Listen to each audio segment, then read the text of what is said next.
शांति से बैठना। चलो देखो भाई, जल्दी जल्दी जल्दी सेटल हो जाएगा।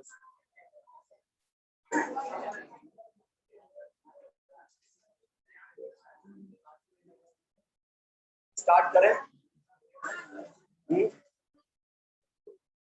चलो देखो, पानी कौन चल रहा था, हमने लैटिस एनर्जी की बात की थी, सॉल्युबिलिटी की बात की थी, बराबर ना? ठीक है।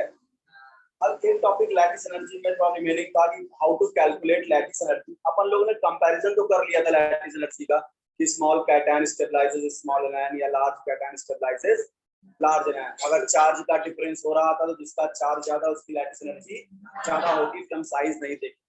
जैसे Li plus Be plus 2 M और Al प्लस 3। अगर चार्ज वेरी करेगा तो चार्ज को ही हम लोग प्रेफरेंस देंगे, बराबर। और अगर चार्ज कैटायन और एनायन पे दोनों पे चार्ज सेम हो गया तब साइज से जाए। ठीक है, छोटा कैटायन छोटे एनायन को स्टेबलाइज करेगा, बड़ा कैटायन बड़े एनायन को स्टेबलाइज करेगा और उनकी लैटिस एनर्जी ज्यादा होगी। एक टॉपिक इसमें बच जाता है लैटिस एनर्जी में, how to calculate lattice energy. उसमें आता है बॉर्न-हाइपर साइकिल। ठीक है,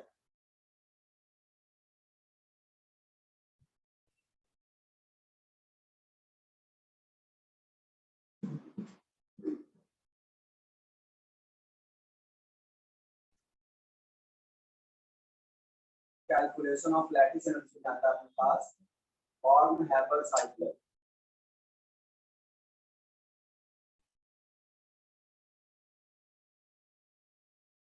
इसको थर्मोडायनामिक्स में पढ़ाते हैं, यही पढ़ा देता हूँ। ठीक है, बॉर्न-हाइपर साइकिल। तो देखो, बॉर्न-हाइपर साइकिल क्या होती है? ये लैटिस एनर्जी को कैलकुलेट करने का एक तरीका है। ठीक है, इसमें दो बातें आपको पता होनी चाहिए। एक है बेटा हीट ऑफ फॉर्मेशन, दूसरा है लैटिस एनर्जी। दोनों में डिफरेंस पता होना चाहिए। ठीक है, थर्मो का टॉपिक है, हीट ऑफ फॉर्मेशन और लैटिस एनर्जी। ध्यान समझो, दोनों चीज को क्लियर करता हूँ। एक होता है टर्म हीट ऑफ फॉर्मेशन, तो नेक्स्ट ईयर समझ में आएगा। इसको डिनोट करते हैं सिंबल डेल्टा एच एफ से, हीट ऑफ फॉर्मेशन। और इधर लिखता हूँ लैटिस एनर्जी, लैटिस एनर्जी। समझो,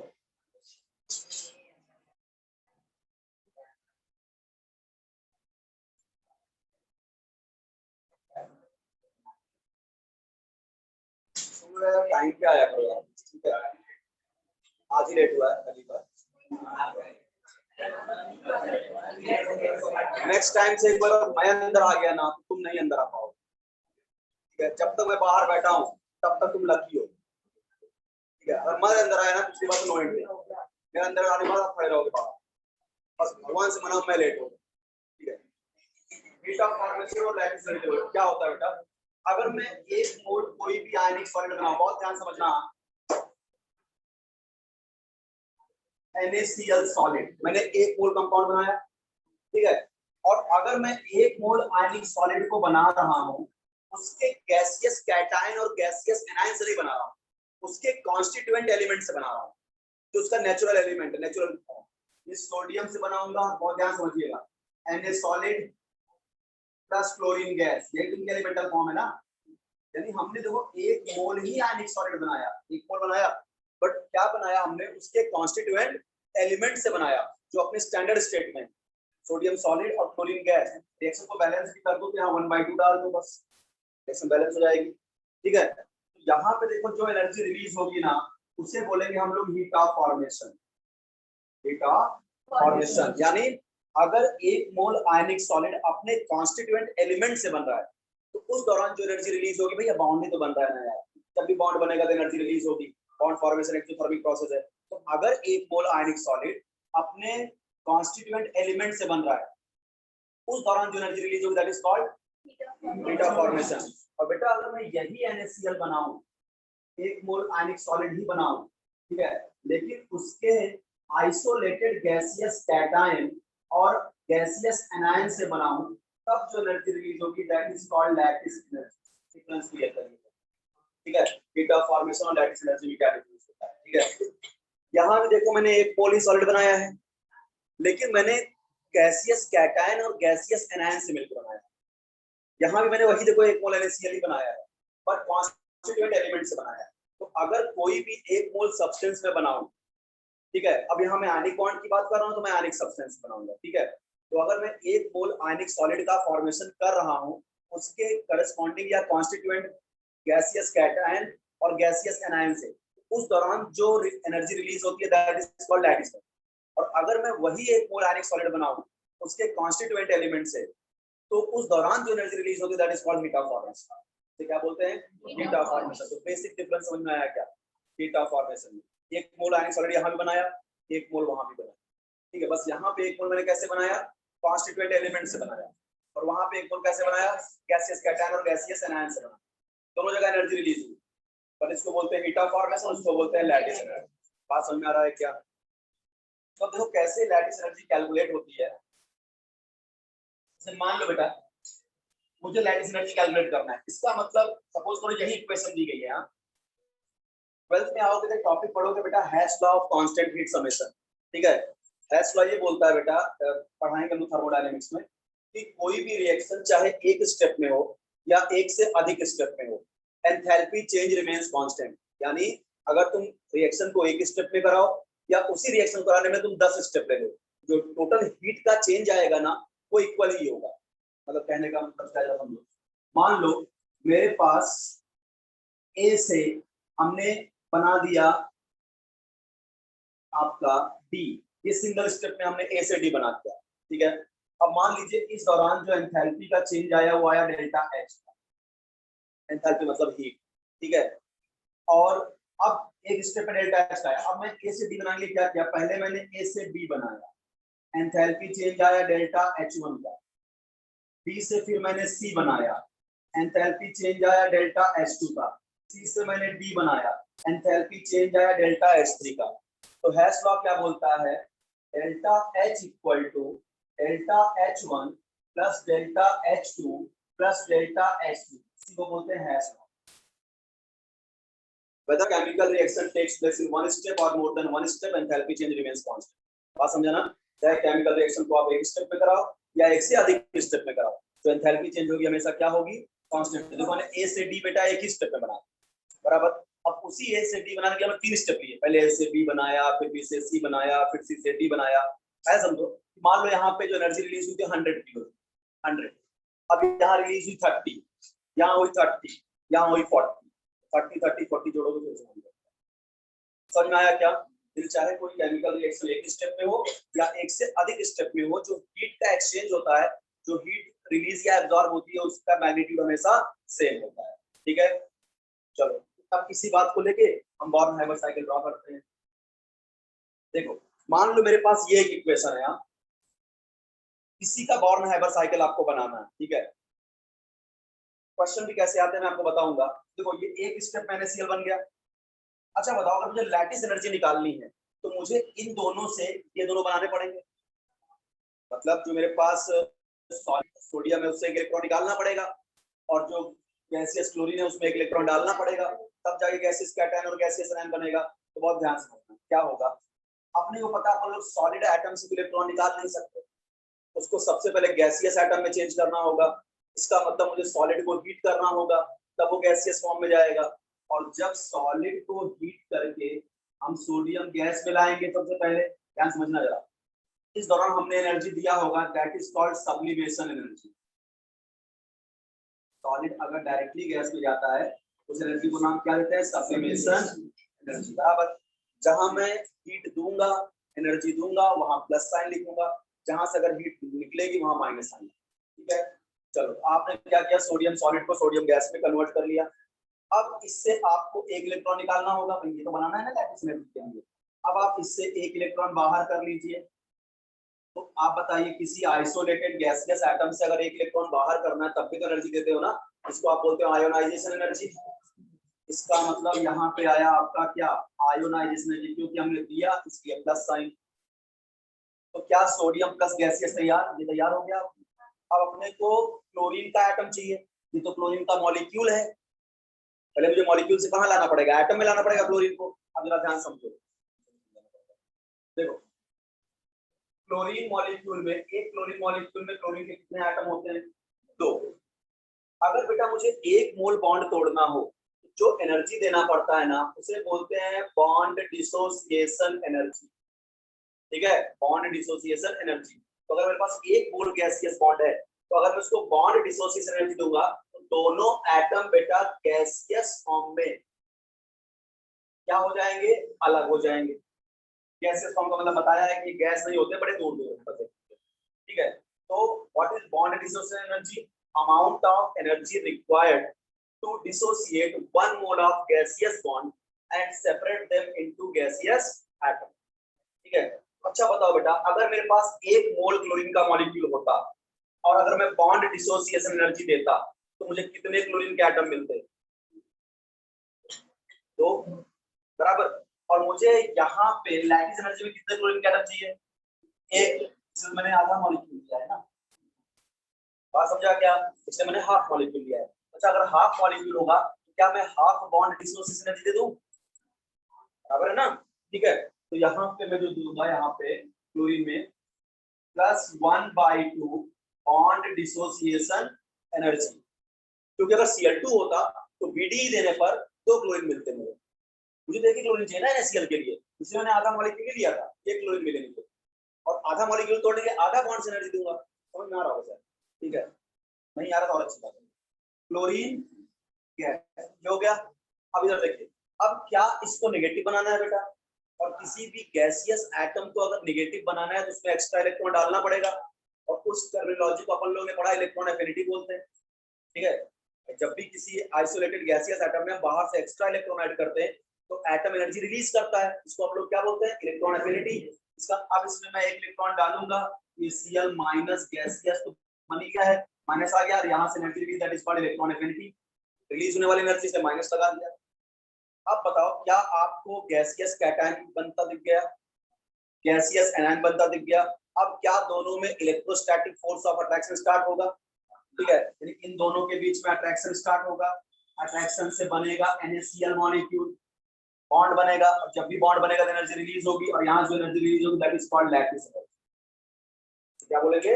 लैटिस एनर्जी। अरे ये लिखो ना, प्लस माइनस में जब बॉन्ड बनता है तो लैटिस एनर्जी। तो हमने देखिए यहाँ से सोडियम कैटायन बना लिया, क्लोरीन कैटायन बना लिया, और लैटिस। अब क्या होगा? अब देखो इसको लिखेंगे कैसे? डेल्टा HF, एक स्टेप में 3 एनर्जी रिलीज हुई थी, सारे को जोड़ दो बस। पहला क्या है? Sublimation energy, sublimation energy plus ionization energy plus bond dissociation energy divide by 2, half है ना? ठीक है, minus electron affinity minus lattice, ये इक्वेशन बनेगा। और अब जब न्यूमेरिकल आते हैं इस पे, तो आपको डेल्टा H दे दिया जाता है, ये दे दिया जाएगा, ये दे दिया जाएगा, बॉन्ड डिसोसिएशन एनर्जी दे दिया जाएगा, ठीक है, इलेक्ट्रॉन एफिनिटी बता दिया जाएगा। लैटिस एनर्जी नहीं कैलकुलेट कर पाओगे सारी वैल्यूज सबके। अगर ये अगर आपने ड्रॉ कर लिया तब आपको न्यूमेरिकल हो जाएगा। बात समझा क्या? यानी 1 2 3 4 5 6 टर्म है, 5 टर्म देंगे, 1 टर्म पूछ लेंगे आपसे क्या होगा।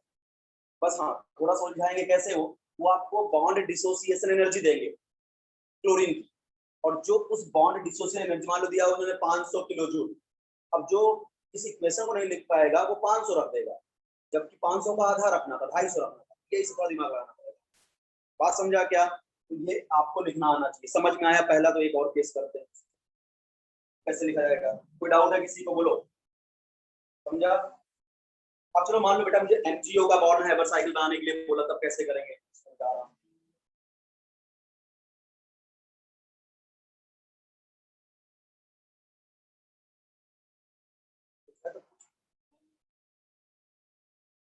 चलो अगला, अगर मान लो आपसे बोला कि मैग्नीशियम ऑक्साइड का बॉन्ड हैबर साइकिल बनाओ, देखो और ध्यान से लोग देखिए, magnesium solid plus half O2 gas gives MgO solid, बराबर, ये बन गया।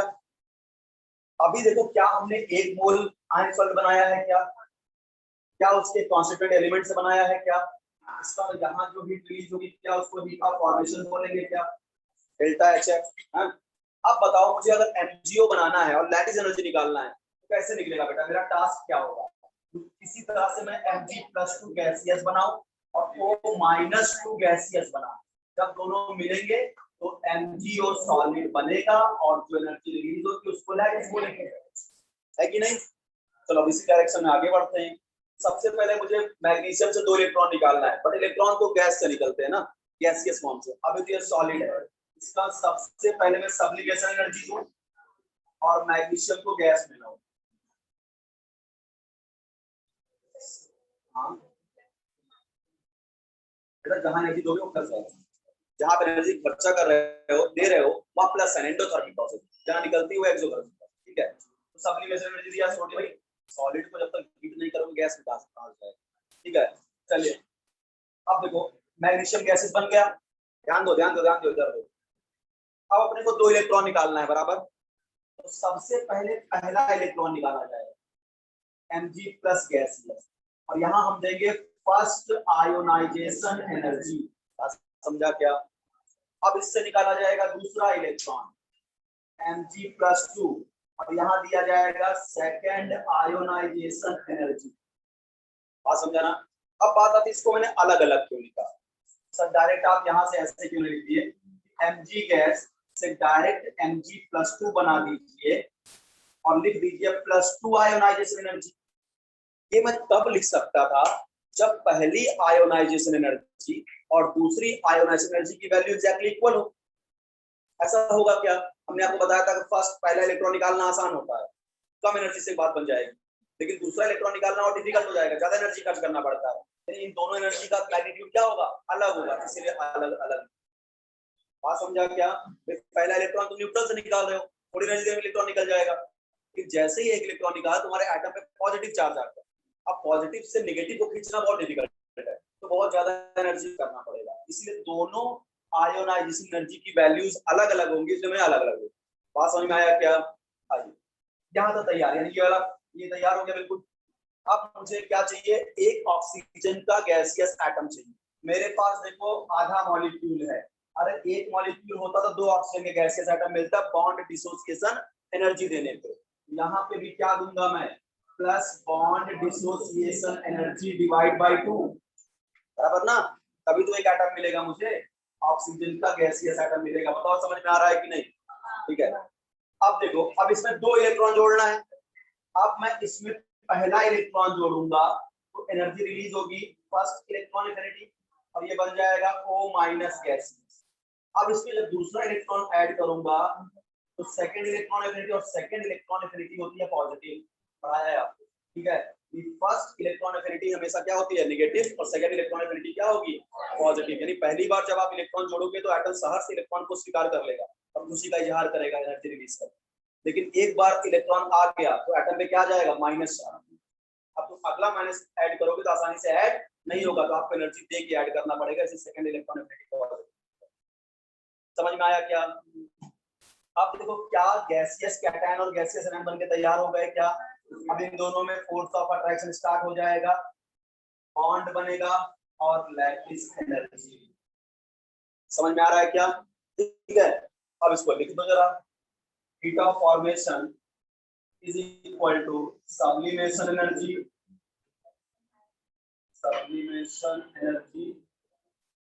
plus beta first ionization energy plus second ionization energy plus bond dissociation energy divided by 2 minus first electron affinity plus second electron affinity minus lattice। जो इस equation को लिख लेगा वो न्यूमेरिकल सॉल्व कर देगा। बहुत बात समझा क्या, क्योंकि वो सीधे वैल्यूज दे देंगे, दूसरे फैक्टर में एक को मिसिंग करेंगे, लैटिस एनर्जी कैलकुलेट कराना होगा, बाकी सब बता देंगे, ठीक है। आपको रख के सॉल्व करना होगा कि लैटिस एनर्जी कितनी है। समझ में आया क्या, ठीक है। एक और example,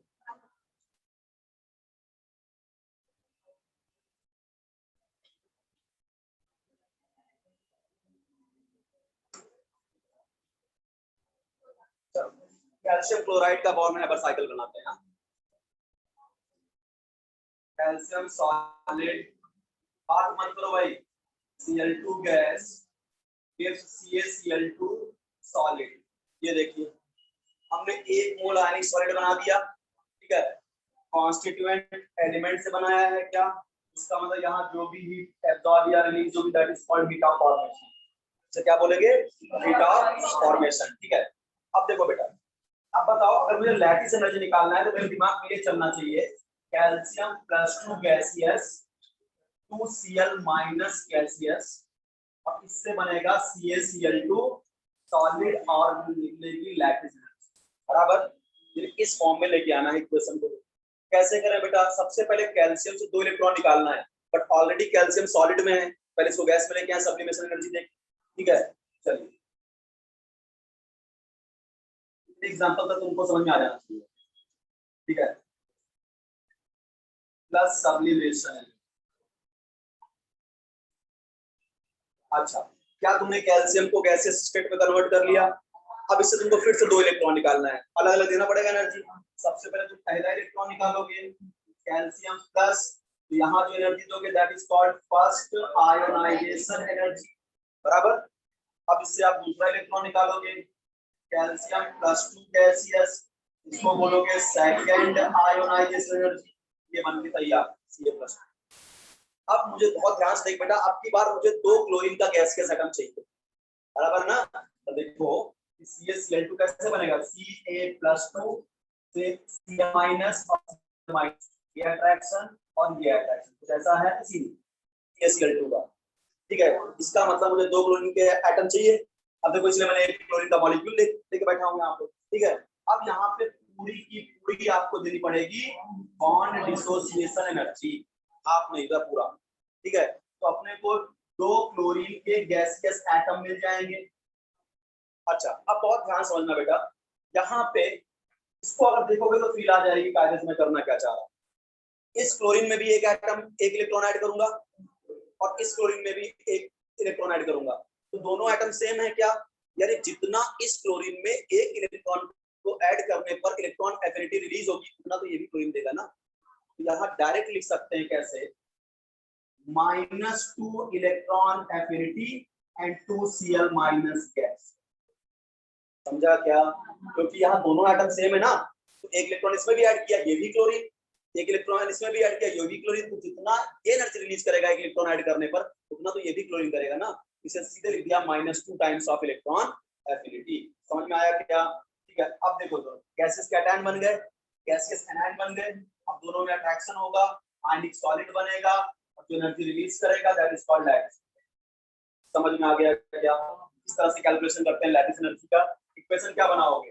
delta HF equal to sublimation energy, sublimation energy plus first ionization energy plus second ionization energy plus bond dissociation energy -2 electron affinity minus lattice. Equation लिख दिया बॉर्न हाइबर। समझ में आया क्या?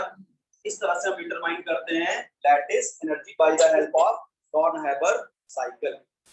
अब लैटिस एनर्जी का टॉपिक बात समझा? हो गया? समझ में आता है? किसी को डाउट हो तो बोलो भाई।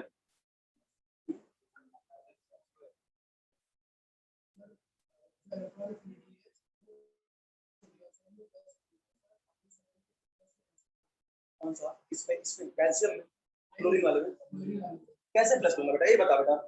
सेकंड की बात तब आएगी जब इसी क्लोरीन में पहला इलेक्ट्रॉन डालूं और इसी में दूसरा डालूं। बात समझा क्या? मैं इसमें एक इलेक्ट्रॉन डाल रहा हूं, इसमें थोड़ी एक ही एटम में जब दूसरा इलेक्ट्रॉन ऐड करूंगा तब प्लस होगी ना। यहाँ इसमें भी एक इलेक्ट्रॉन ऐड किया तो पहले ही इलेक्ट्रॉन एफिनिटी हुई, इसमें पहला एक ही इलेक्ट्रॉन है तो फर्स्ट ही तो हुआ ना। एक ही एटम में जब मैं back to back electron add करूंगा तब सेकंड और थर्ड का सवाल आएगा ना। अभी समझा?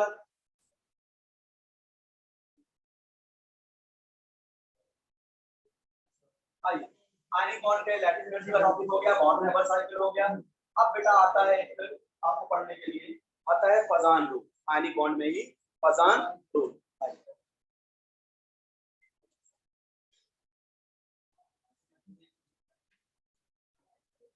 फजान रूल कवर करते ही आयनिक बॉन्ड आपका खत्म हो जाएगा। ठीक है, देखो फजान रूल क्या होता है बेटा? एक्चुअली बोला गया है कि कोई भी बॉन्ड प्योर बॉन्ड नहीं होता। ठीक है, no bond is a pure bond. Every ionic bond contains some covalent, every covalent bond contains some ionic. ठीक है, दुनिया का कोई भी बॉन्ड प्योर बॉन्ड नहीं होता। अगर कोई बॉन्ड तुम बोल रहे हो कि NaCl आयनिक है, इसका मतलब NaCl के अंदर मोर देन 50% आयनिक कैरेक्टर है, बट कुछ ना कुछ कोवैलेंट। आप बोलते हो अगर कि HCl कोवैलेंट है, इसका मोर देन 50% कोवैलेंट कैरेक्टर है, बट कुछ ना कुछ आयनिक। तो हर बॉन्ड में बेटा कोई आयनिक बॉन्ड है, उसमें भी कुछ ना कुछ कोवैलेंट नेचर होता है, कोई कोवैलेंट बॉन्ड है, उसमें कुछ ना कुछ आयनिक नेचर होता है। तो फजान रूल क्या एक्सप्लेन किया? Covalent character in ionic bond.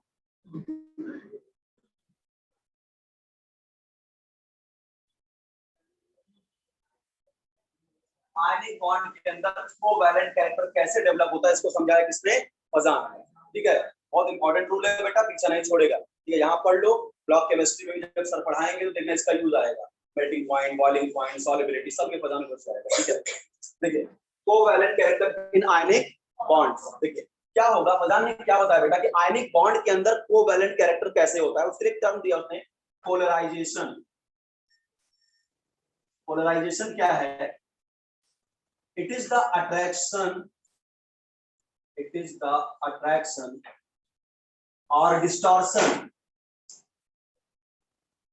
distortion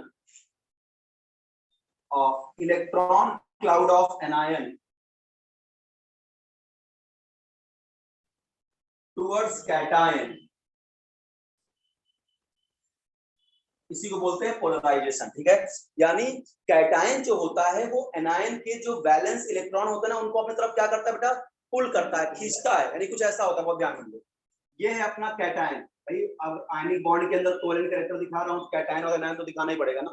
ठीक है, ये मान लो कैटायन है और ये मान लो आपका एनायन है। ठीक है, इसको मैं कैटायन बोल रहा हूँ, इसको एनायन बोल रहा हूँ। तो होता क्या है बेटा, ये जो कैटायन का जो न्यूक्लियर चार्ज है ना, इन इलेक्ट्रॉन्स के जो आउटर मोस्ट, सॉरी इन जो एनायंस के जो आउटर मोस्ट इलेक्ट्रॉन है ना, उनको अपनी तरफ क्या करते हैं? पोलराइज करते हैं, खींचते हैं। डिस्टॉर्शन का मतलब क्या होता है? धीरे धीरे इस एनायन का मुंह टेढ़ा होता जाएगा। तुम्हारे का मुंह टेढ़ा हो जाता है ना इसी बात पे, वैसे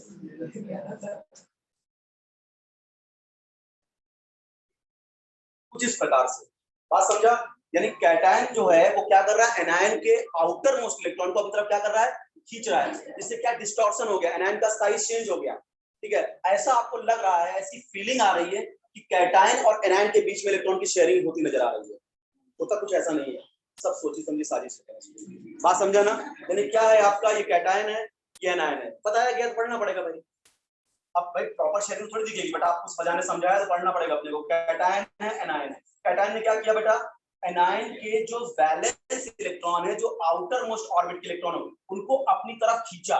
जब आउटर मोस्ट इलेक्ट्रॉन इधर खींचेंगे तो ये सारे आउटर मोस्ट इलेक्ट्रॉन, ऐसा नहीं लगेगा आपको कि कैटायन और एनायन के बीच में बैठ गए हैं, और अगर इलेक्ट्रॉन बीच में आ रहे हैं, दो के बीच में शेयरिंग हुई है, इसी को बोलते हैं कोवैलेंट कैरेक्टर। बात समझा क्या?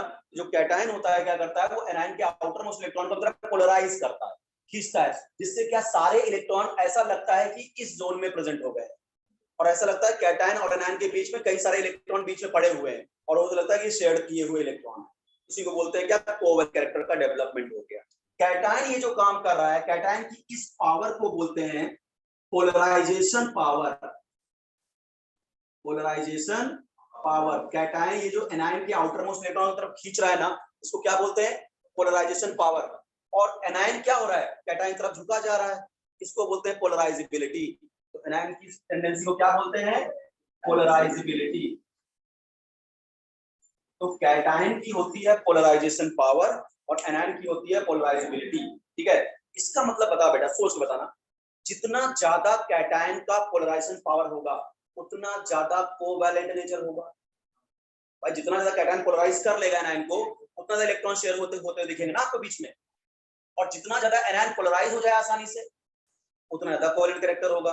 यानी अब हमको ये समझना है किन किन फैक्टर से हम डिसाइड करेंगे कि कैटायन का पोलराइजेशन पावर ज्यादा है, और जिस कैटायन का पोलराइजेशन पावर ज्यादा होगा वहां पे कोवैलेंट नेचर भी ज्यादा होगा। समझ में आ रहा है कुछ? तो देखिए, तो अगर बात करें हम पोलराइजेशन पावर की कैटायन की,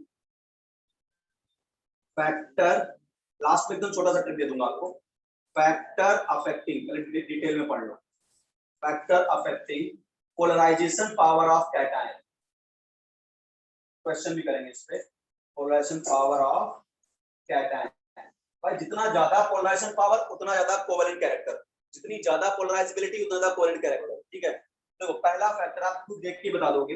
पहला फैक्टर होगा आपका क्या, सपोज करिए मैं आपसे बोलूं साइज, कैटायन का साइज, ठीक है। एक बात बताओ, मान लो एक कैटायन ये है जिसपे +1 का चार्ज है और एक बड़ा सा कैटायन है जिसपे +1 का चार्ज है। बताओ एनायन के इलेक्ट्रॉन को ज्यादा पोलराइज कौन करेगा? छोटा वाला। चार्ज डेंसिटी, लेक्चर पे जब एग्जांपल क्यों देता हूं, इसलिए देता हूं ना भैया, यहाँ पे +1 है, यहाँ पे +1, ये बहुत ज्यादा बात समझा है ना। ये प्लस एक चार्ज और ये क्या है, यहाँ भी +1 का चार्ज दोनों जगह पे है, बट एक छोटे से एरिया में +1 की ताकत क्या होगी, ज्यादा होगी, बड़े से एरिया में ताकत कम होगी। तो जितना ज्यादा प्लस की ताकत होगी उतना ज्यादा पावर से वो इलेक्ट्रॉन को तरफ खींच लेगा ना। इसका मतलब क्या होगा बेटा कि if size of cation small, अगर कैटायन का साइज छोटा होगा देन क्या, पोलराइजेशन पावर जो होगा कैटायन का वो ज्यादा होगा। अगर पोलराइजेशन पावर ज्यादा होगा तो कोवैलेंट कैरेक्टर भी ज्यादा होगा, ये भी ज्यादा होगा। बात समझा क्या? जितना छोटा कैटायन उतना ज्यादा कोवैलेंट कैरेक्टर होगा, ठीक है। अच्छा, अगर दूसरा फैक्टर लेता हूं अब चार्ज, हालांकि जब चार्ज और साइज में खेलना हो ना तो चार्ज से खेलो, ठीक है। चार्ज और साइज में हमेशा डोमिनेट क्या करता है, चार्ज, ठीक है। अब अगर बात करें हम चार्ज की, खुद समझो, मान लो कैटायन ये है, कैटायन ये है, इस पे +2 का चार्ज है और इस पे +4 का चार्ज है। बताओ कौन ज्यादा पोलराइज करेगा? +4 वाला, सीधा सा हिसाब है, ठीक है। जिसके पास जितना ज्यादा चार्ज होगा वो इलेक्ट्रॉन को ज्यादा अट्रैक्ट करके मतलब पोलराइज कर लेगा। इसका मतलब क्या होगा, हायर चार्ज ऑन कैटायन। अगर चार्ज ऑन कैटायन अगर ज्यादा होगा तो पोलराइजेशन पावर भी कैटायन की ज्यादा होगी, ठीक है। और अगर पोलराइजेशन पावर ज्यादा होगा तो कोवैलेंट कैरेक्टर भी ज्यादा होगा। समझ में आ रहा है क्या? कोवैलेंट कैरेक्टर भी क्या होगा, ज्यादा होगा। एक तीसरा फैक्टर है जो एनसीईआरटी में भी मिसिंग रहता है और क्वेश्चन जेई और नीट पूछते हैं वहां से। एक होता है कैटायन का pseudo noble gas electronic configuration आ जाता है, तो उस कैटायन का पोलराइजेशन पावर एक्सेप्शनली बहुत ज्यादा होता है। यानी तीसरा पॉइंट लिख रहा हूं, सब लिखा है यार नोट्स में, परेशान हो गए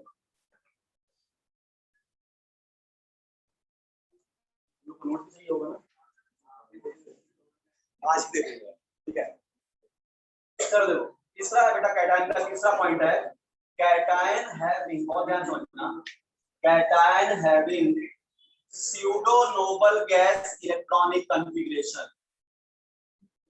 बड़ा कौन लिखेगा, ठीक है। pseudo noble gas electronic configuration है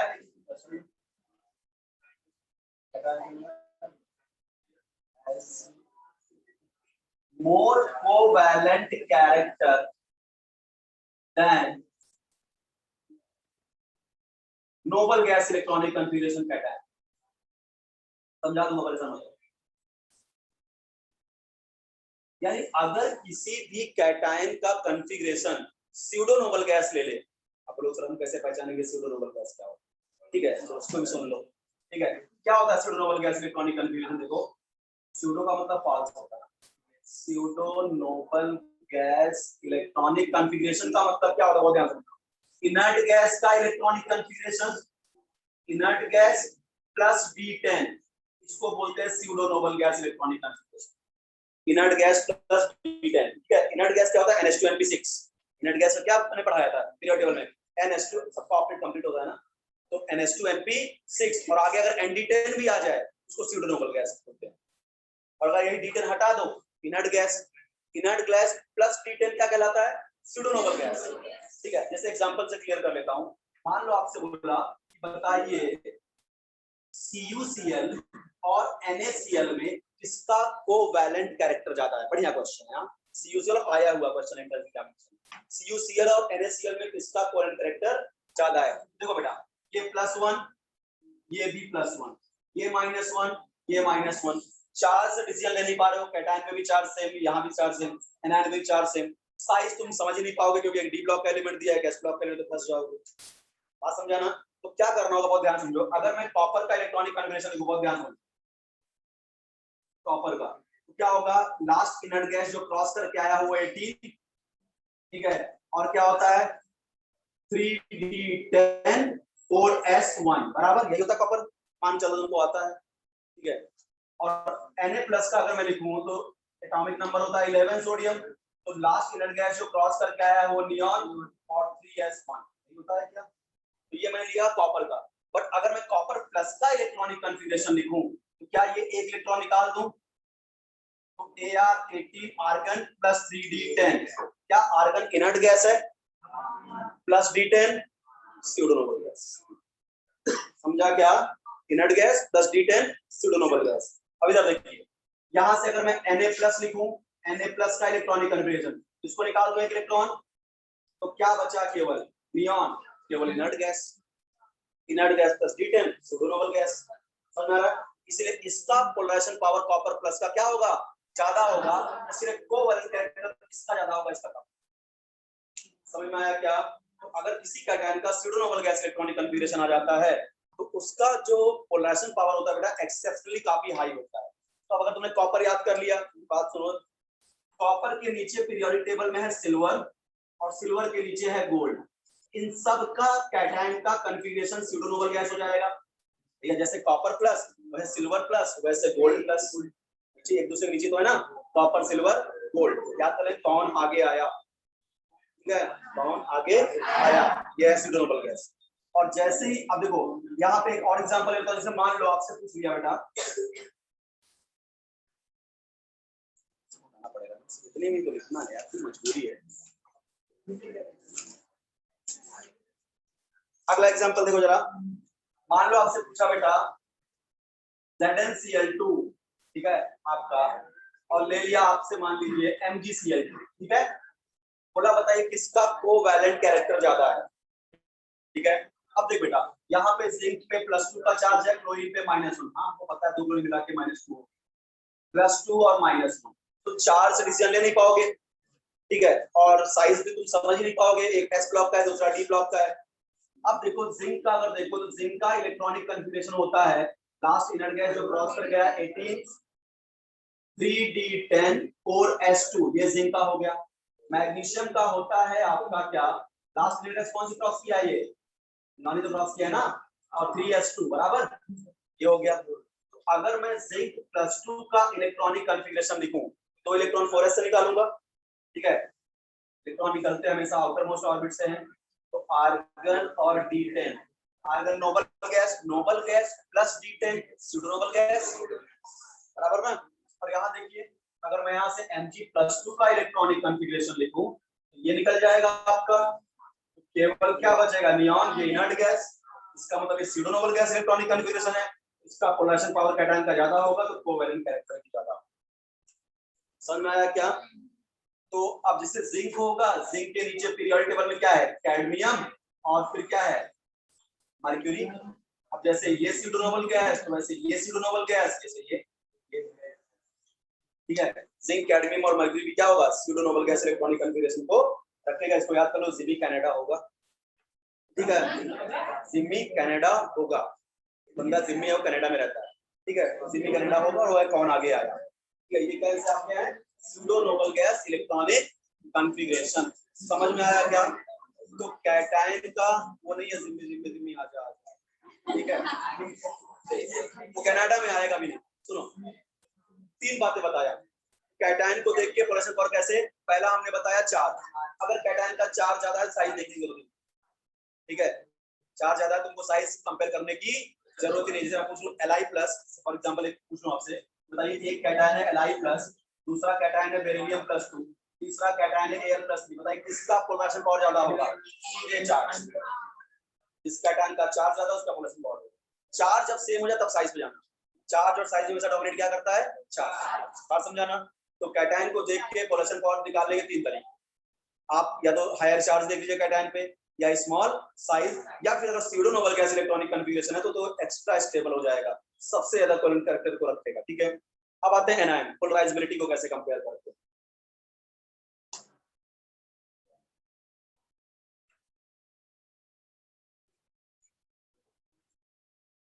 चलिए अब बात करते हैं पोलराइजेबिलिटी। चलो मैं पोलराइजेशन पावर पे दो चार क्वेश्चन करूं। आपसे बोला लिथियम प्लस, बहुत ध्यान से आपको अरेंज करना है, arrange in the order of, in the order of polarization power, polarization power. चलिए पहला question, lithium plus, sodium plus, potassium plus, rubidium plus और सीजियम प्लस, इसके पोलराइजेशन पावर का ऑर्डर बताइए।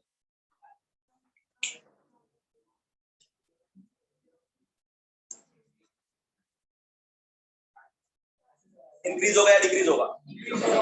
इंक्रीज होगा। चलिए सबसे पोलराइजेशन पावर होगी इसका, डिक्रीज होगा। अरे यार चार्ज सेम है ना, क्या देखोगे? Size, lithium sodium potassium top to bottom के एलिमेंट है, ठीक है। टॉप टू बॉटम चलने पर साइज बढ़ता है, तो छोटू वाला कैटायन कौन है? लिथियम। जितना छोटा कैटायन उतना ज्यादा पोलराइजेशन पावर, ये होगा ना? नहीं समझा क्या? अरे यही तो पढ़ा रहा हूं तब से, स्मॉल साइज हाई चार्ज, ठीक है। चार्ज सेम हो गया ना, अब साइज देखना पड़ेगा। और टॉप टू बॉटम चलने पर क्या होता है? साइज इंक्रीज होता है। तो इसका मतलब लिथियम प्लस सबसे छोटा कैटायन है, सीजियम सबसे बड़ा कैटायन है। जितना छोटा कैटायन होगा उसका पोलराइजेशन पावर उतना ज्यादा होगा। ये हो गया। अगला बताओ, beryllium +2, magnesium +2, calcium +2, strontium +2, barium +2, polarization power का ऑर्डर बताओ। सबसे ज्यादा होगा B+2 का, क्योंकि चार्ज सेम हो गया। अब आपको कैटायन की साइज देखना होगा। टॉप टू बॉटम के एलिमेंट दिए हैं, beryllium, magnesium, calcium, strontium, barium, radium. अब टॉप वन चलने पर साइज क्या होता है? बढ़ता है। तो जितना छोटा कैटायन उतना ज्यादा पोलराइजेशन पावर। समझ में आया क्या पोलराइजेशन पावर का? तीसरा बताओ,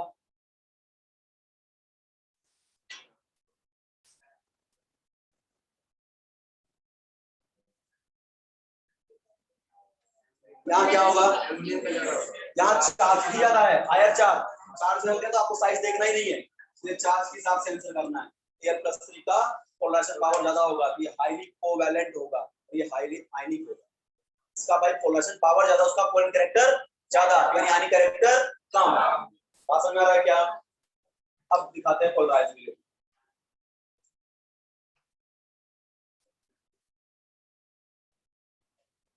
पोलराइजेबिलिटी में क्या होता है? पहला देखो, पहला है size of anion. Size, anion की होती है पोलराइजेबिलिटी।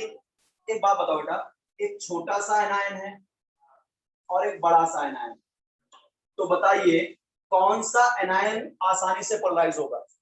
जो बड़ा वाला होगा, कि जो बड़ा वाला होगा उसका जो आउटर मोस्ट इलेक्ट्रॉन होगा उसके न्यूक्लियस से दूर होगा, उस न्यूक्लियस पे, उस इलेक्ट्रॉन पे न्यूक्लियस का अट्रैक्शन नहीं होगा। जो बाजू वाला कैटायन है तेरी उसको खींच लेगा अपनी तरफ। समझ में आ रहा है क्या? इसका मतलब अगर एनायन का साइज बड़ा होगा, अगर एनायन का साइज बड़ा होगा उसकी पोलराइजेबिलिटी ज्यादा होगी, पोलराइजेबिलिटी ज्यादा होगी, तो कोवैलेंट कैरेक्टर भी ज्यादा होगा। बात समझा क्या? अच्छा, दूसरा चार्ज। अब बताओ, अगर मैं आपसे बोलूं एक कैटायन पे 2 निगेटिव का चार्ज है, दूसरे पे आपके पास 6 निगेटिव का चार्ज है, ज्यादा कौन पोलराइज होगा? जहां ज्यादा, भाई जितना ज्यादा निगेटिव चार्ज होगा प्लस उसको इतनी तेजी से अटैक कर लेगा ना, हायर चार्ज ऑन एनायन। यानी अगर मैं बोलूं कि एनायन पे चार्ज अगर ज्यादा है, एनायन पे अगर चार्ज ज्यादा है तो उसकी पोलराइजेबिलिटी भी क्या होगी? ज्यादा होगी। अगर पोलराइजेबिलिटी ज्यादा होगी तो कोवैलेंट कैरेक्टर ज्यादा होगा। समझ में आया? फजान लोग, अब देखो मैं पूरा समराइज करके एक लाइन लिख देता हूं, उतना याद रखोगे तो सारी बातें भूल गया। चलो ठीक है,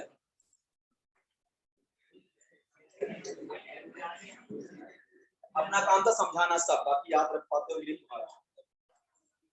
सिंपल सी बात है, सुनो शॉर्टकट सुनो इसका। क्या करना है आपको जब भी कोवेलेंट कैरेक्टर कंपेयर करना होगा ना, बहुत ध्यान से, स्मॉल कैटायन, बहुत ध्यान समझना, स्मॉल कैटायन देखना होगा या लार्ज एनायन होना चाहिए। हायर चार्ज ऑन कैटायन और एनायन, चार्ज तो दोनों पे हायर होना चाहिए ना, higher charge on cation and anion. बस पूरी फजान रूल की समरी यही है।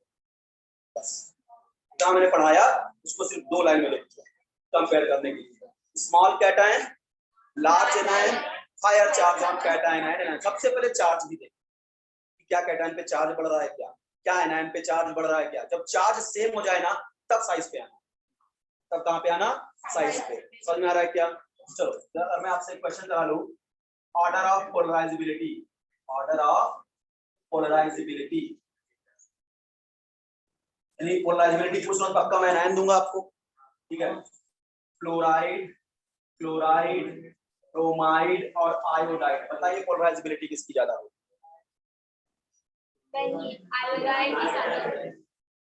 आयोडाइड की ज्यादा होगी, क्योंकि देखो चार्ज सेम है, ये फैक्टर पहले काटो, खत्म। चार्ज से मैंने बात बता पा रहा हूँ। अब साइज, जितना बड़ा एनायन उसकी पोलराइजेबिलिटी उतनी ज्यादा, इसका मतलब ये होगा। समझ में आ गया क्या? ठीक है।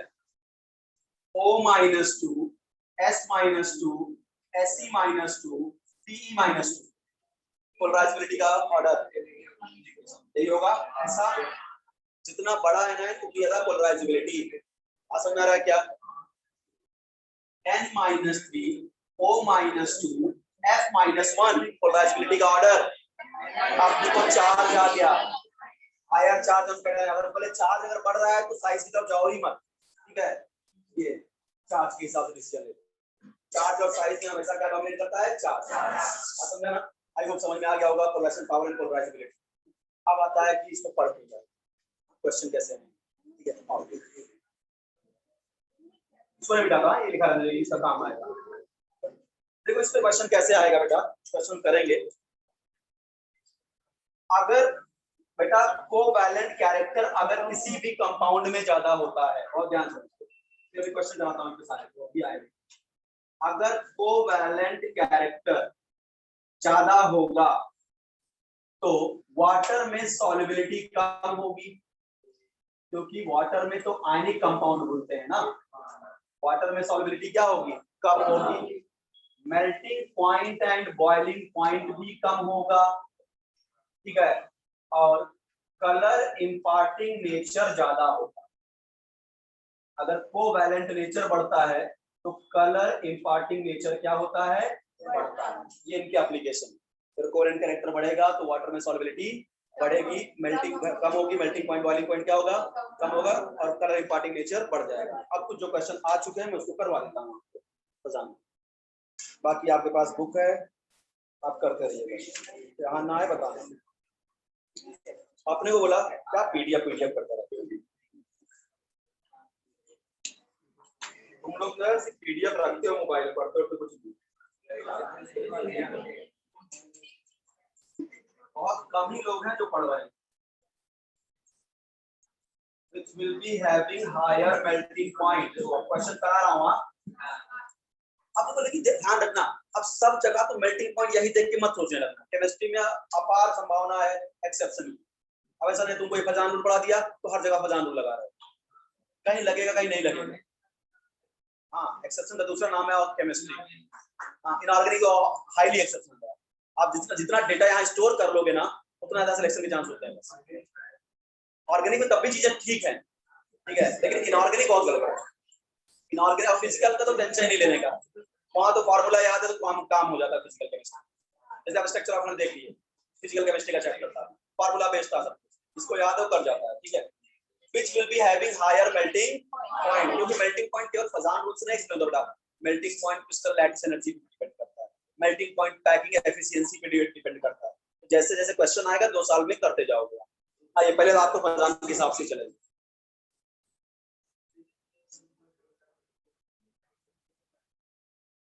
हमको इतना टेंशन लेने की जरूरत नहीं है, क्योंकि हमारा इनऑर्गेनिक का लास्ट चैप्टर होता है, उसके बाद हमको फिजिकल में ही रहना है। देखो बेरिलियम क्लोराइड और मैग्नीशियम क्लोराइड बराबर, अपने को बोला मेल्टिंग पॉइंट, अपने को पता है बेटा कि और कोवैलेंट कैरेक्टर ज्यादा होगा तो मेल्टिंग पॉइंट कम होगा। इसका मतलब यहाँ से आपके लिए रूल बनाता हूँ कि melting point directly proportional to ionic character, बराबर ना, and inversely proportional to covalent character, बराबर, ठीक है। अब एक बात बताओ बेटा, बेरिलियम पे होता है +2 का चार्ज, क्लोरीन पे होता है -1, बराबर। मैग्नीशियम पे होता है +2 का चार्ज, क्लोरीन पे -1। क्या चार्ज कैटायन और एनायन के चार्ज को देख के क्या आप डिसीजन ले पाओगे कि कहां पोलराइजेशन पावर ज्यादा, कहां पोलराइजेबिलिटी ज्यादा? भाई यहाँ पे भी +2 का चार्ज बेटा, यहाँ +2, यहाँ पे -1 आ रहा है। अच्छा एनायन को देख के कुछ भी नहीं बता पाओ क्योंकि दोनों दोनों क्या है क्लोरीन, ये तो रेस से बाहर होगा, इनको देख के हम तय नहीं कर पाएंगे। हमारी मदद करेगा कैटायन, ठीक है, और कैटायन पे चार्ज सेम है तो चार्ज रीजन नहीं। अब क्या स्मॉल कैटायन, बेरिलियम और मैग्नीशियम में छोटा कौन? बेरिलियम। इसका अगर ये स्मॉल कैटायन, इसका पोलराइजेशन पावर ज्यादा होगा, इसका कोवैलेंट कैरेक्टर ज्यादा होगा, आयनिक कैरेक्टर कम होगा, तो आयनिक ज्यादा किसका होगा? इसका। मेल्टिंग ज्यादा किसका होगा? इसका। ये समझा क्या? चलिए कोवैलेंट सोचिए आयनिक, समझ में आ रहा है क्या? भाई देखो ये छोटा कैटायन था, इसका कोवैलेंट कैरेक्टर क्या होगा बेटा? ज्यादा। जो ज्यादा कोवैलेंट होगा वो लेस आयनिक होगा ना, और melting point directly proportional to ionic character. जितना ज्यादा आयनिक नेचर होगा उतना ज्यादा क्या होगा? Melting point. यहाँ पे स्मॉल कैटायन होने का इसका कोवैलेंट कैरेक्टर ज्यादा था, इसका मतलब आयनिक कैरेक्टर क्या होगा? कम। और यहाँ कोवैलेंट कैरेक्टर क्या था? कम, तो आयनिक कैरेक्टर क्या होगा? ज्यादा। जहाँ आयनिक ज्यादा उसका मेल्टिंग पॉइंट ज्यादा। आया समझ में? ठीक है, अगला क्वेश्चन, CaCl2 और CaBr जरा एनायन की तरफ लेके आया आपको, ठीक है। जरा देखो मेल्टिंग पॉइंट पूछ रहा है, बहुत ध्यान समझना। अगर मैं इसको तोड़ूं तो ये बेटा कैल्शियम +2 और Cl- और ये कैल्शियम +2 और Br- बराबर। अब की बार कैटायन हमारी मदद नहीं करने वाला है क्योंकि चार्ज भी सेम है, साइज भी सेम है कि दोनों के दोनों कैल्शियम।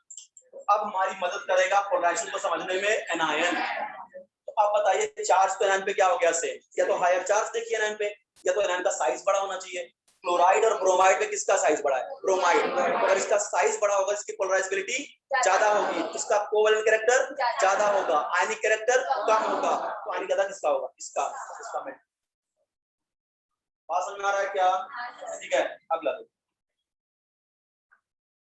KCl और AgCl ये दे दिया, ये कैसे टूटेगा? K + Cl- Ag + Cl-।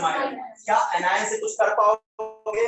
नहीं। हेल्प करेगा कैटायन, चार्ज तो बिल्कुल सेम है, साइज कुछ समझ ही नहीं पाओगे। Ag + pseudo noble gas electronic configuration लगता है, आज ही पढ़ा, ठीक है। तो Ag+ का क्या होगा? स्यूडो नोबल गैस, इसका पोलराइजेशन पावर क्या होगा? मैक्सिमम। अगर पोलराइजेशन पावर ज्यादा होगा तो कोवैलेंट कैरेक्टर ज्यादा होगा, इसका कोवैलेंट कैरेक्टर ज्यादा, उसका मेल्टिंग पॉइंट कम, इसका मतलब ज्यादा होगा। समझ में आ रहा है मेल्टिंग पॉइंट कैसे कंपेयर कर रहा हूं प्रधान रूल से?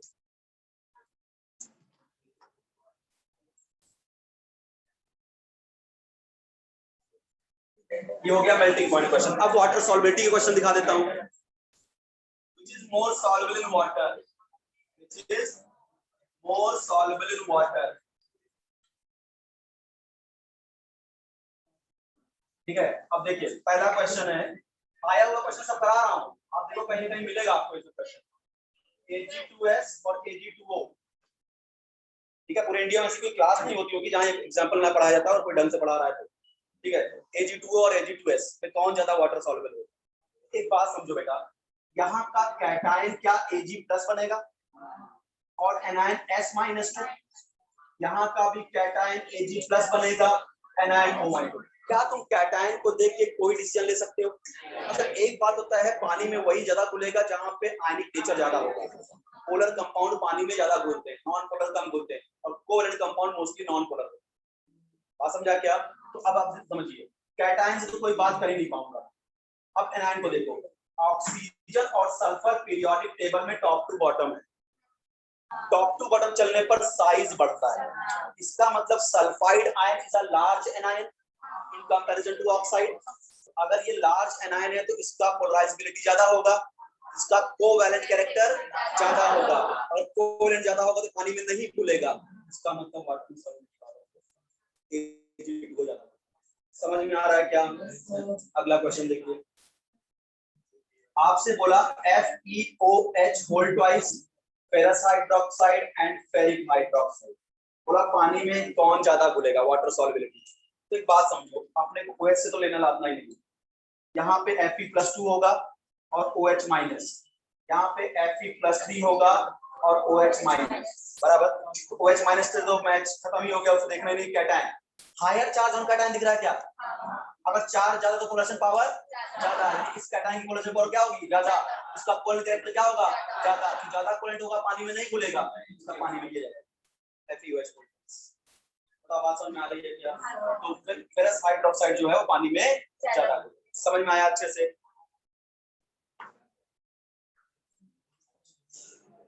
एक बात बताता हूँ बेटा, एक्सेप्शन ऑफ वाटर सॉल्युबिलिटी लिखा देता हूँ, क्योंकि क्या है कुछ जगह पे आप फंस जाओगे गरीब अमीर करने के चक्कर, ठीक है? तो जहां फंसोगे उसको अलग से लिखवा देता हूँ, ठीक है? मतलब जो पीछे चल रहा है ना गरीब अमीर, हर जगह लगाने लगोगे, और ये 4-5 केस जो बताऊंगा वहां लगाओगे तो गरीब अमीर से आंसर गलत आता है। तो जो एक्सेप्शन है वाटर सॉल्युबिलिटी का उसको लिख के ले, ठीक है?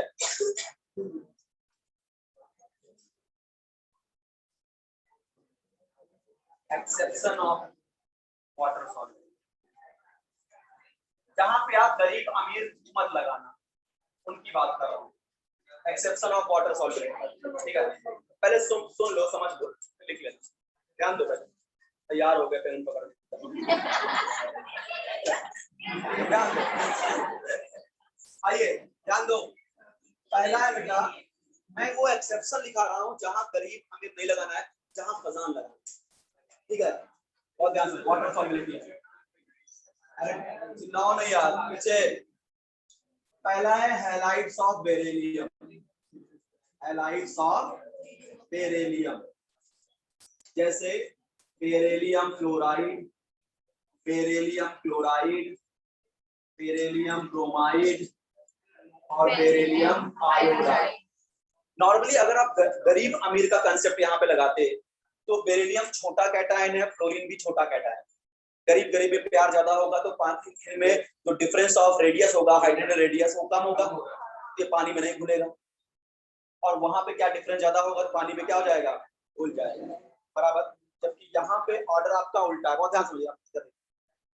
बेरिलियम छोटा कैटायन है, फ्लोरीन भी छोटा कैटायन है। अब देखो यहाँ पे क्या होगा, अब यहाँ पे कैटायन डिसीजन ले नहीं पाओगे, अब किससे लेना होगा, एनायन। पहचान रूल लगाओ, फ्लोरीन और एनायन, सबसे ज्यादा बड़ा एनायन कौन सा है, आयोडाइड सबसे बड़ा एनायन है। इसका पोलराइजेशन पावर क्या होगा, ये बहुत ज्यादा कोवेलेंट होगा, और कोवेलेंट कंपाउंड पानी में नहीं घुलते। वाटर सॉल्युबिलिटी का ऑर्डर तो जस्ट रिवर्स ऑफ गरीब अमीर आया है, बराबर है कि नहीं? अगर इसको तुम गरीब अमीर का कांसेप्ट लगाते, ये गरीब बहुत प्यार होता है, पानी में तुम इसको डिसॉल्व न कर पाते, जबकि पानी में डिसॉल्व हो रहा है क्योंकि फजान रोड से। मुंह मत बना, क्या करोगी ये पढ़ना।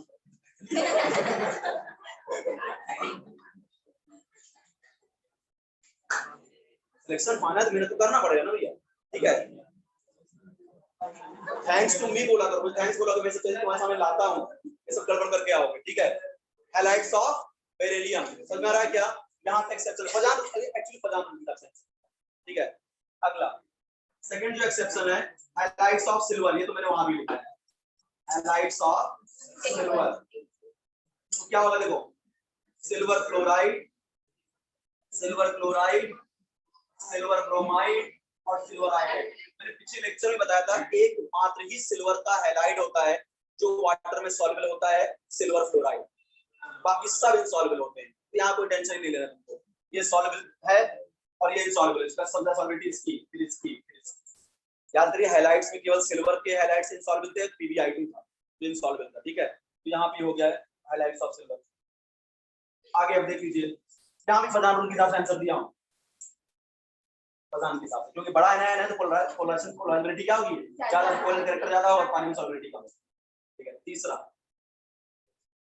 Carbonates of alkaline alkali metal, carbonates of alkali metal, alkali metal देखो, जैसे lithium carbonate, sodium carbonate, potassium carbonate, rubidium carbonate और सीजियम कार्बोनेट। देखो बेटा, नॉर्मली अगर चलो तो आप बहुत ध्यान से लीजिए, सबसे बड़ा कैटायन है, दिमाग लगाओ भाई, लिथियम। अब देखो यहाँ कार्बोनेट डिसीजन नहीं ले पाओगे, पोलराइजेबिलिटी तुमको सब जगह सेम दिखेगा ना, सब जगह CO3 minus minus CO3 minus minus CO3 minus minus बराबर। अब क्या तुमको यहाँ Li plus, Na plus, K plus, Rb plus और CS प्लस, तो चार्ज से डिसीजन नहीं ले पाओगे, सारे कैटायन पे प्लस 1 का ही चार्ज है। तो अब साइज, लिथियम सबसे छोटा कैटायन है, इसका पोलराइजेशन पावर क्या होगा, ज्यादा। अगर पोलराइजेशन पावर ज्यादा होगा तो इसका कोवेलेंट कैरेक्टर ज्यादा होगा, पोलराइजेशन पावर ज्यादा तो कोवेलेंट कैरेक्टर ज्यादा, और जो कोवेलेंट होगा पानी में नहीं घुलेगा, इसका मतलब जस्ट गिवन शॉर्ट लगाओ। बात समझ में आ रहा है क्या? और क्या एक्सेप्शन है भाई? बेरिलियम और मैग्नीज एल्कलाइन अर्थ मेटल के फ्लोराइड्स एंड ऑक्सिलेट, ये भी एक्सेप्शन में आते हैं, ठीक है। यानी fluorides and oxalates of alkaline earth metal, alkaline earth metal। हाँ, स्मॉल मेटल्स का पोलराइजेशन बहुत ज्यादा हो गया ना, तो जिसका पोलराइजेशन बहुत ज्यादा उसका कोवेलेंट ज्यादा, जो कोवेलेंट है वो पानी में नहीं घुलेगा। समझ में आया क्या? Fluorides and oxalates of alkaline earth metal. यहाँ पे थोड़ा अजीब सा एक्सेप्शन, बहुत ध्यान देना।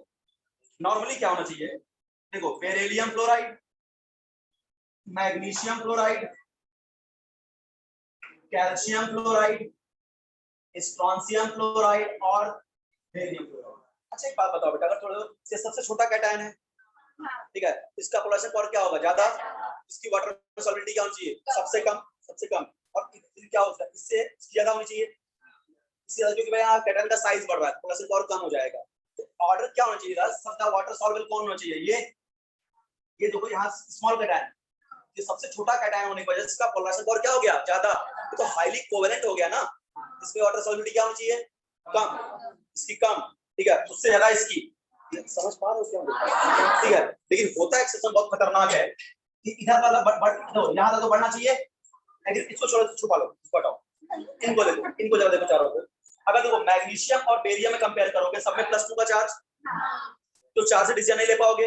मैग्नीशियम छोटा कैटायन, बेरियम बड़ा cation.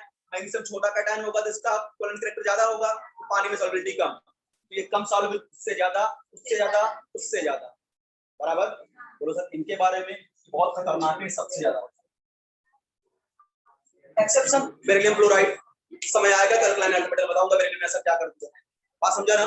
Beryllium fluoride is highly soluble in water, इसकी हाइड्रोलिसिस बहुत आसानी से होती है। बेरिलियम फ्लोराइड, ध्यान रखना, अजीब सा एक्सेप्शन है, याद रहेगा तो नंबर मिलेगा 4, नहीं -1 लेके आओ। समझ में आया क्या? तो बेरिलियम फ्लोराइड क्या होगा आपका? हाईली सॉल्युबल होगा, जबकि होना चाहिए था हाईली इनसॉल्युबल होना चाहिए था। रीजन कोई पूछे ना, अगर रीजन भी बनाएगा ना तो आपको रीजन क्या करोगे? Because the hydration energy of beryllium fluoride is dominated over lattice energy. Beryllium fluoride की जो हाइड्रेशन एनर्जी है इतनी ज्यादा रिलीज होती है कि इसकी लैटिस को क्रॉस कर जाती है, इसलिए हाईली सॉल्युबल है। रीजन ये भी देखो, जब भी सॉल्युबिलिटी का रीजन पूछेंगे ना तो हाइड्रेशन और लैटिस देके स्टेटमेंट जो बनाएंगे वो हाइड्रेशन और लैटिस। अगर मान लो आपको सपोज करो लिखने वाला क्वेश्चन आ गया कि explain why the solubility of beryllium fluoride is greater than barium fluoride, whether the polarization power of beryllium +2 is maximum, तो आप एक ही लाइन का आंसर लिख देना, एक नंबर मिल जाता है। अगर कभी रिटर्न में आया बोलोगे because the hydration energy of beryllium chloride it dominated over lattice energy, या more high than lattice energy. इसकी हाइड्रेशन इसके लैटिस से क्या होती है? बहुत ज्यादा होती है, इसलिए पानी में बहुत ज्यादा घुलता है बेरिलियम क्लोराइड। रीजन ये भाई, कोई नया रीजन बता रहा है तो आपको बहका रहा है। बात समझ में आ रहा है क्या? अगला देखो, ऑक्सिलेट भाई सेम एक्सेप्शन आएगा, मैं यहीं लिख रहा हूं MgC2O4 मैग्नीशियम ऑक्सिलेट, और ऑक्सिलेट को -2 का चार्ज, तो पक्का यहां पे 2 आएगा प्लस। ऑक्सिलेट का फॉर्मूला ऑक्सिलेट होता है ना, CO-CO-, तो बताओ अगर मैग्नीशियम ऑक्सिलेट का फॉर्मूला बनाना पड़ेगा, मैग्नीशियम +2 है तो CO-CO-, तो कैसे +2 खत्म होगा? 1 +2 है और 2 माइनस, तो क्या 1 +2 खत्म कर देगा, तो यहाँ पे क्या कर दो MgC2O4, CaC2O4, SrC2O4, DaC2O4, ऐसे ही बढ़ाओ सॉल्युबिलिटी। यहां भी exception, beryllium oxalate highly soluble हो जाएगा, BeC2O4 ये हाईली सॉल्युबल है। इतने एक्सेप्शन है सॉल्युबल वाटर में सॉल्युबल, जैसे ये था वैसे ये है ऑक्सिलेट ऑफ फ्लोराइड। बेरिलियम का ऑक्सिलेट और बेरिलियम का फ्लोराइड हाईली सॉल्युबल होता है एल्कलाइन अर्थ। समझ में आ रहा है ना? ठीक है, इसको नोट कर लो। ये फजान है,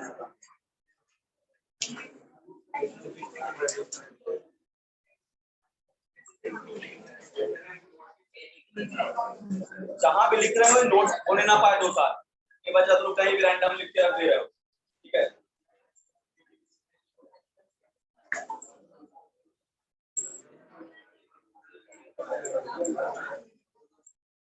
सारी कहानी यहीं पे आगे फंसी है, बाकी तीनों फजान से एक्सप्लेन हो रहे हैं। यही थोड़ा सा मेमोरी आपको रिवाइज करना है।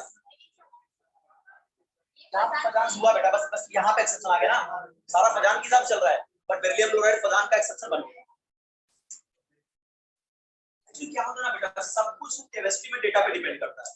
देखा गया होगा जब इसको घोला गया होगा पानी में, तो इसकी जो हाइड्रोजन एनर्जी निकली ना बेरिलियम क्लोराइड को पानी में डालने पर, बहुत ज्यादा निकली इसकी लैटिस से, बोल दिया गया भैया ये हाईली सॉल्युबल। जो चीजें पहले हुई हैं फिर एक्सप्लेन की गई, केमिस्ट्री में खास बात है, पहले चीजों को देखा जाता है, अच्छा ऐसा हुआ उसका रीजन बता दिया जाता है। देखा गया जब सबको पानी में डाला गया होगा, देखा बेरिलियम क्लोराइड की हाइड्रोजन एनर्जी सबसे मैक्सिमम, तो रीजन बना दिया गया कि बेरिलियम क्लोराइड सबसे ज्यादा सॉल्युबल। बात समझाना।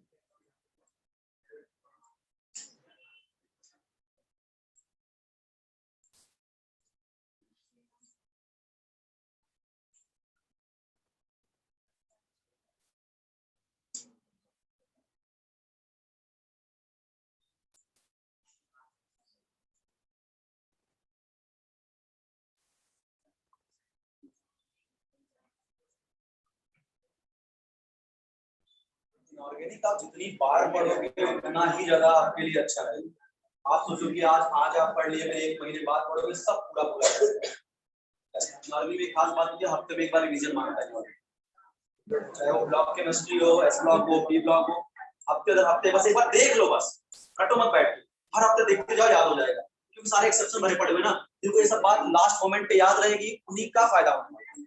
ठीक है,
small cation, large anion, higher charge cation and anion, इतना देखना है आपको कोवेलेंट नेचर, उसका ज्यादा होगा।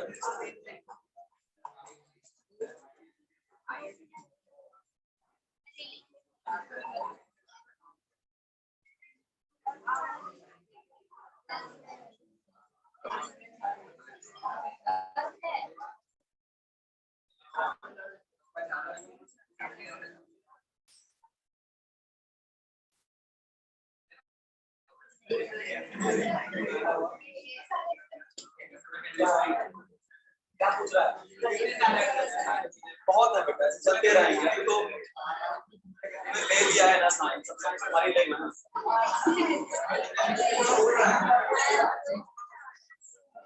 मेहनत करोगे तो कुछ नहीं है बेटा, सब चीजें याद रहती है, ऐसा नहीं है तुम्हें नहीं याद रहती, 10 सिलेक्शन होता है उनको याद रहती होगी ना, मेहनत करते होंगे ना।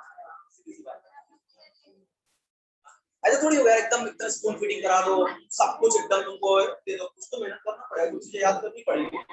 हमने भी अपने समय में रटा था, तुम भी रटो, ठीक है।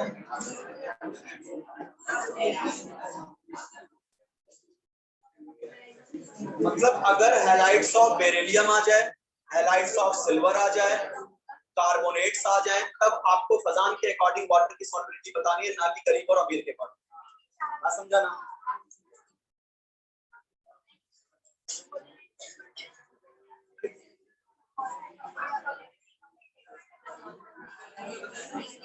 कलर इंपार्टिंग नेचर भी देख लो कि अगर कोलन कैरेक्टर बढ़ता है तो कलर इंपार्टिंग नेचर कैसे बढ़ता है। देखो मेरे पास सिल्वर के 3 हैलाइड्स हैं, AgCl, AgBr और AgI, ठीक है।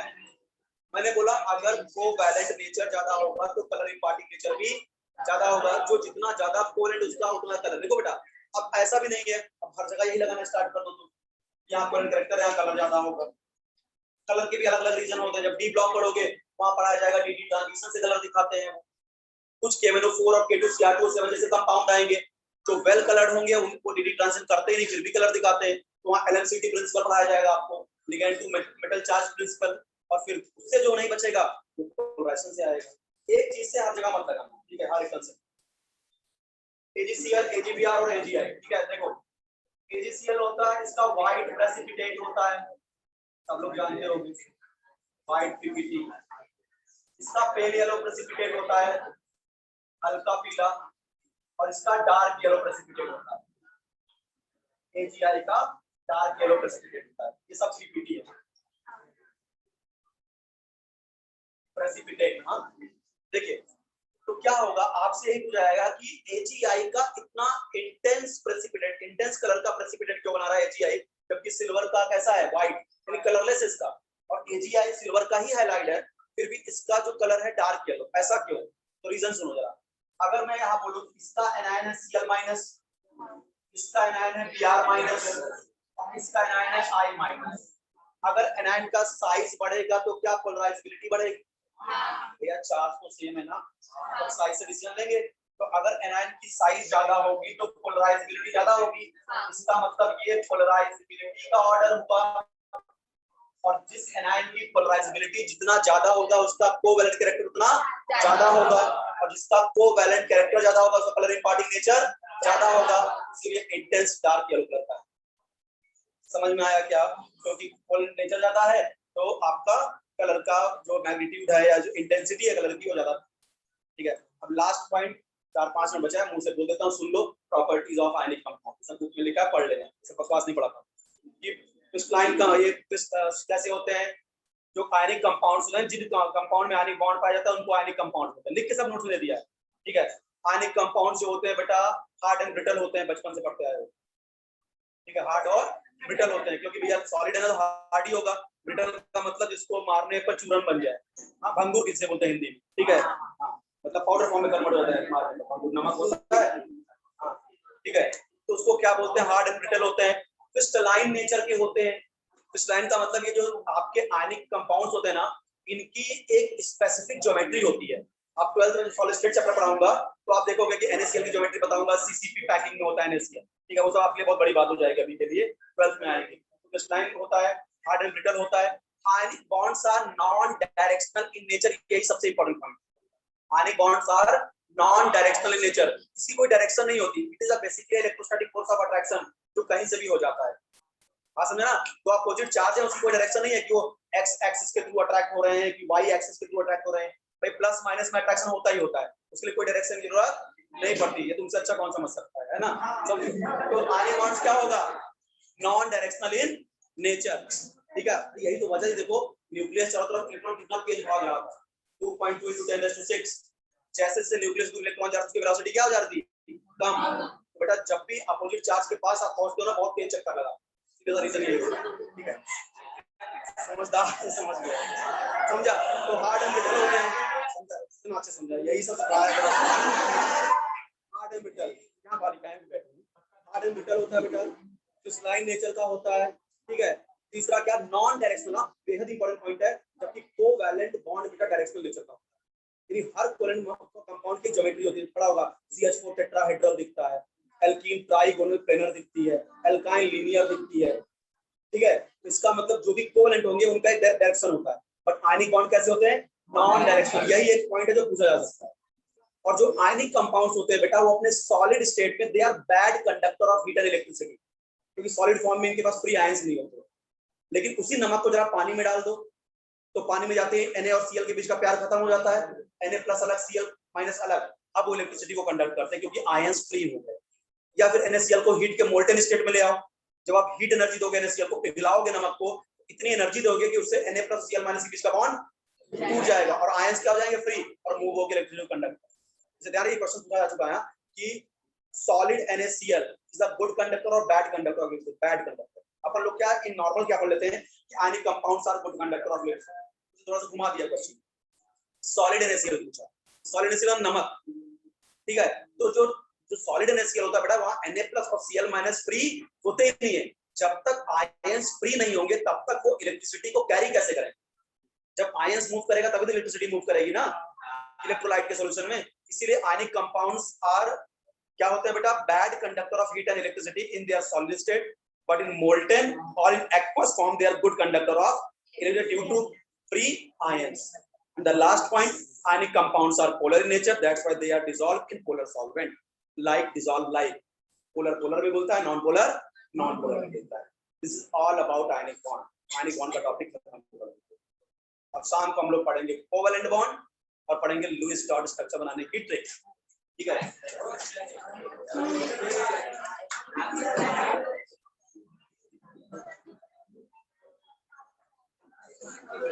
हाँ सीटी में आते हैं भैया फजान रूल, विराज सीटी में क्वेश्चन आते हैं बेटा फजान रूल पे। फजान जो है बहुत वर्सेटाइल टॉपिक है।